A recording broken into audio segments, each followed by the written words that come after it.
அப்படி வாழ வேண்டும் வர வேண்டும் என்று சொல்லி எஸ் புவனா வெளிசேக்குள் சார்பாக வாழ்த்துகிறோம் அழைக்கிறோம். அப்படி இருக்க இந்த வெள்ளக்க ராட்சதானவன் இமயமல சாலையை சார்ந்து கொண்டு தலைவலிகை சந்தனத்தால் கோலம் போட்டு மாவு கொண்டு தலைவலிகை மஞ்சளையாரை கோலம் போட்டு ஆண்டவன் சிவபெருமானை தான் நினைத்து இவரால் 12 வருடமாக தவமிருந்து வருகிறார். அப்படி 12 வருடமாக தவமிருக்கும் பொழுது இந்த அசையாத கைலாசம் அங்கும் இங்கும் அசைகிறது.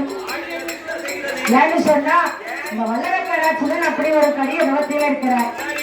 அப்படி தவத்தில் இருக்கும் பொழுது இந்த அசையாத கைலாசம் அங்கும் இங்கும் அசைகிறது. உடனே பார்த்தால் பார்வதேவி அண்டவா பரம்பரையோ இந்த அசையாத கைலாசம் அங்கும் இங்கும் அசைவம் காரணம் என்ன?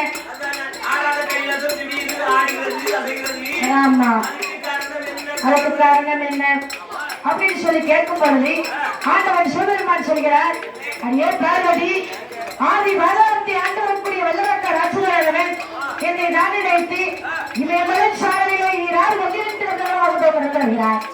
அப்படி என்று சொல்லும் பொழுது அம்மை பார்வதி சொல்கிறார், என்றவா பரம்பரே உங்களை நினைத்து நீரால் 12 வருடமாக தவம் இருக்கிறார் அல்லவா, அவருக்கு என்ன வேணுமோ காட்டுக் கொடுக்க.